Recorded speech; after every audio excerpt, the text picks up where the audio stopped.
Multi-species is such a drag. So we're seeking something more prolific. In its wake, we propose a multi-being drag rift in the rack zone. The rack zone is both sea and land, and also neither. The rack zone, salty, cruddy, and a bit unkempt, is where all matter of stuff washes up. It's where different ways of life mingle. Some survive, some do not. Others transform and become something else altogether. In the rack zone, becoming climate change is not only about loss, but also about superabundance. Dragging in the rack zone, we propose attuning to different genres of being. One, in the rack zone. The ocean reminds us that multiplicities move and move relationally. Imagining with the ocean's flows and transitions takes us offshore, away from terrestrial bias, fixed orientations, and mythical bonds of linear time. Untethered, we're beholden to the current, reminding us that the ocean's distributive capacity is both situated and global. Currents show us where change comes from and where the effects of change are going. Currents send warmth, seeds and bodies, but also remnant oil and plastic from one basin edge to another.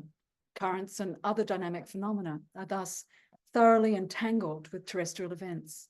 They're implicated in intensifying human activities and desires.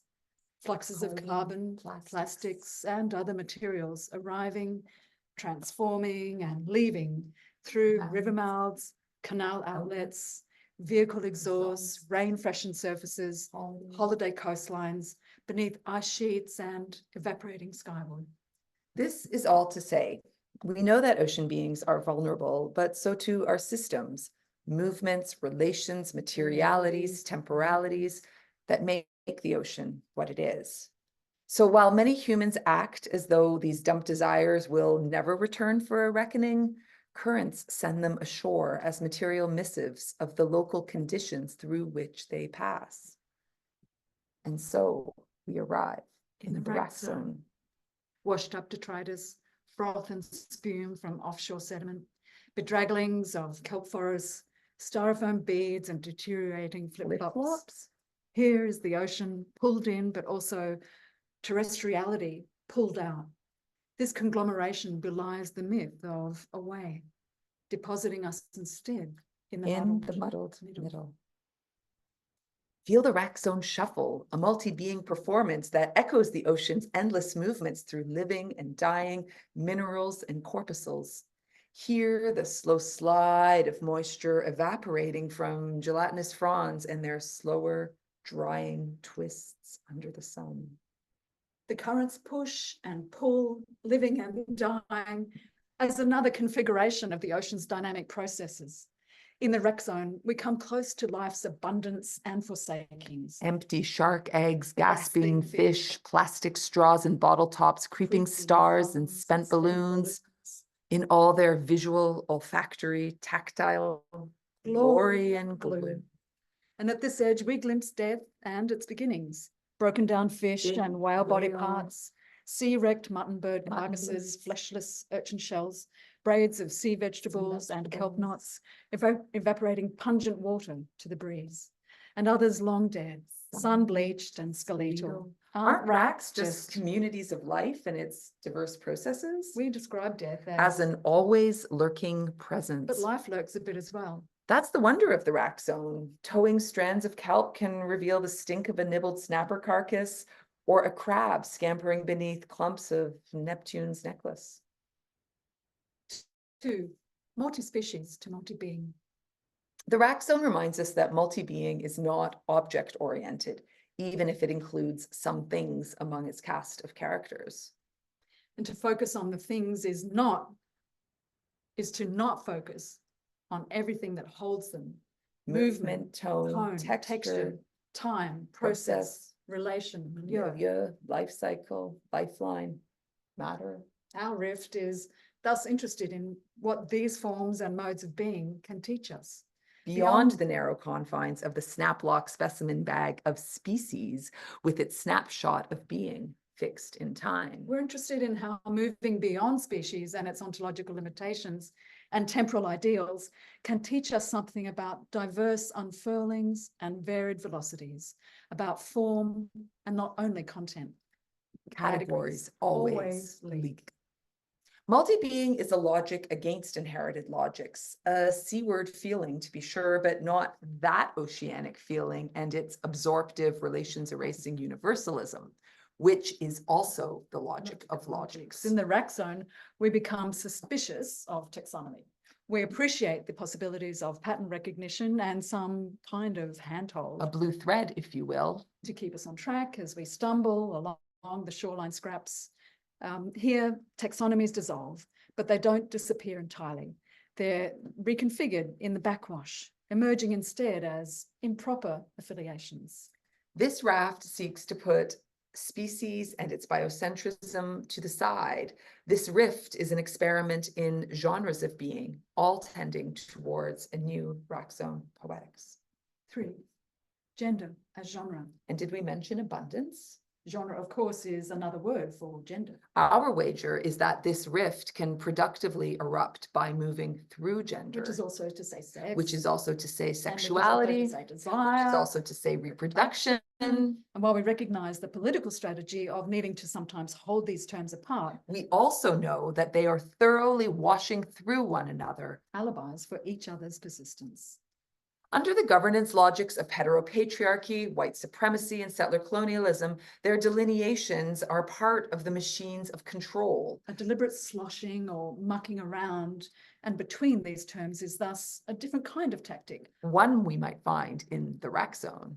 So here we are encouraged to eschew Western biopolitical maneuvers of distinction that remain tethered to a binaristic master model of nature and culture. And to call all of this sex, bodies, desire, reproduction, simply gender, is to already unmoor from a biopolitics of species. To squirm our way through gender is also to think the question of bios through carnality, pleasure, queerness, feeling, and irreverence. And abundance. And time. Are we in or out of time? Multibeing draft, rift, drag, rift, drags the temporalities of gender genres. Drag rifts the temporalities of gender genres. In anthroterrestrial linear time, time can only be lost. Like youth. And elderhood. Is only desiccation. To infertility. To decrepitude. To death's departure zone. But ocean genders rift these man-made landlocked temporal linearities and churn up simultaneous multiplicities instead. Nectrons, eggs, sperm, and other material particulates of prey, predator, and long gone kin flush through gills and gullets. And in darkful ocean provinces, marine beings initially relate to one another. Not through assigned sex, age, or other identitarian characteristics, but through movement and the changed touch of water. Through the sensitive cells of their body's lateral line, the presence of another is met through the slightest quiver. One is known first as an amplitude and a direction. What do these qualities of experience offer genres of being?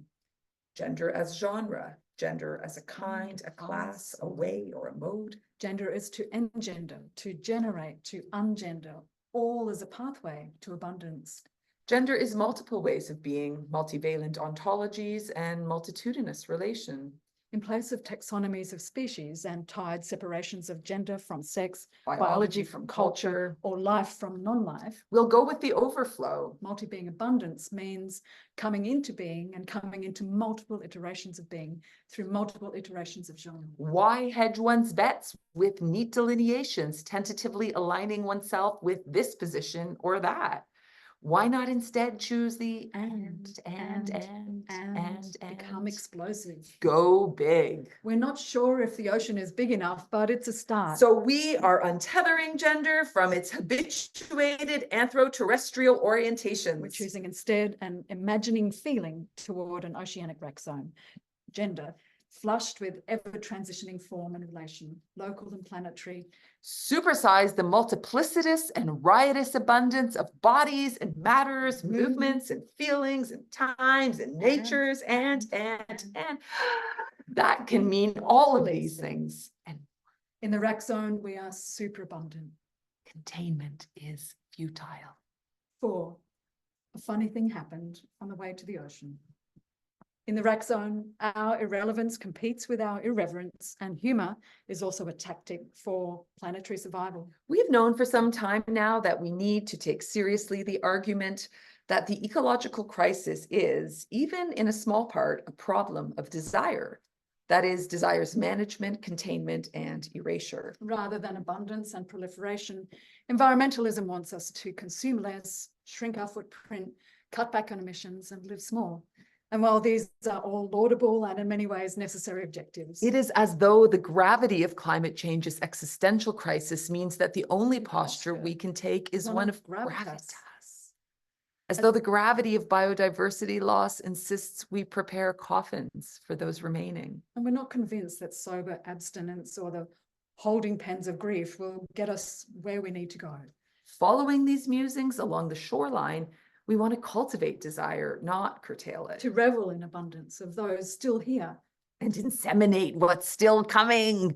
We are still seeking improper affiliation, which is both hilarious and dangerous. In the rack zone, our pleasure is our resistance. Number 5, what comes next? Gender as genre, though means that this multi-being rift must also be about expectations. The whole point of genre, after all, is to help you anticipate what comes next. The tide will surely turn. And the petit clam always gets his man. Genre is deliberative. This means we can interpret this backwash through a genre lens. Or deliberately construct different genres or different ways to be. Multi-species is a genre whose expectations we are so over. If genre means setting up expectations, how can multi-being rift upset those expectations and proliferate gender abundance? And how is this held and poked and prodded in the rack? Our multi-being lateral lines sense the quiver of unexpected expectations. Also, what are our own genres of being that we bring to our different encounters? Does your genre give way in the rack zone? 6, rifting. Here we offer you rifting as methodology. We ask why species must always be the lead characters in the story of life. A fault line opens to jumble our assumptions about reproduction, sex and gender, kinship and filiality, desire and death, and life's lurkings. Rift as a fissure that opens up, disturbing the smooth surface. Rift as cleaving, that bivalent word that means both pulling together and tearing apart. Rift as a falling out. A variation of reeve. Rifting is rending, resting, to be wrenched or riven. Rifting is also riffing, a take, a variation, another way to play the game. Same, but different. Rifting is drifting, too.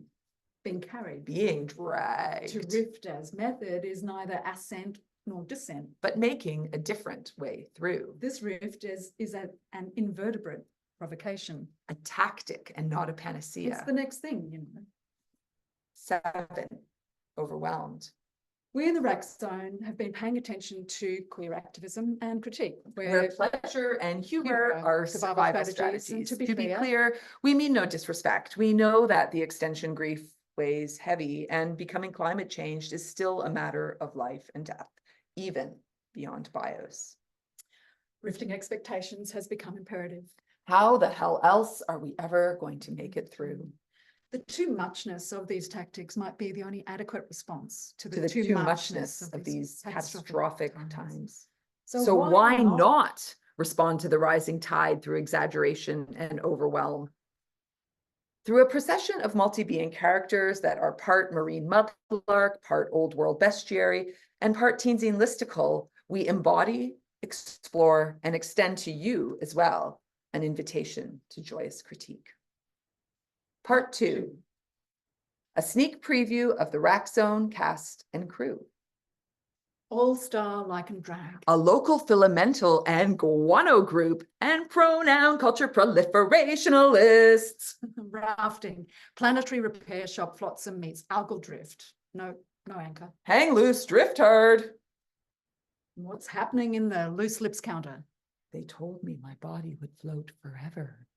Turkish towel, skin of the sea. Membrane wrapped and slippery lens. Clamless razor rash with or without beard. Lickety salt splickety. Don't wear it too long now, or you'll be like Shaver belly with a rusty shaver razor. belly with a rusty razor. Shaver belly with a rusty razor. Shaver belly with a Washing machine. Verb transitive, as in, picked up by the ocean and thrown in place, rearranged completely. Dumping's abundances. In the tumult of the rack, I became the genders of my biome, my narrow hometown, my fly down, leaking genres like nobody's business. Washing machine me here. Flattened and stirred on the rocks. I'm Oh, all genres, blowing the ocean through my nose for days. Flat on the rocks, I don't need socks. Waving. Riding high, dipping low, pass it on. Bring 'em ashore and send 'em off. Can't touch this. Yeah, but take my wave, my ripple, my swell instead. The slough desire of slack tide. An incantation for generative indecision and untimely erotic let looses. Distracted proceedings of the Sea Squirt Social Club's Organizing Committee for International Day of Vent and Anus Diversity. Please hold the date. Ever the multi-social sessiles, loquacious and universally loved. It's always nice to see them. It's always nice to see them. They are sitting in the morning in a rock pool on the corner. They are Waiting on the basalt for somebody coming in. Hold fast. They really mean it this time. No, they don't. Yes, they do. Hallucinating menopausal coelopid flies. Mistaking still mucus-coated briny rack for an algorithm for forever. How many hatchings does it take to realize that we're all emerging until we're not again? Briny inundations. Sit back for some tidal cash flushing and come what may.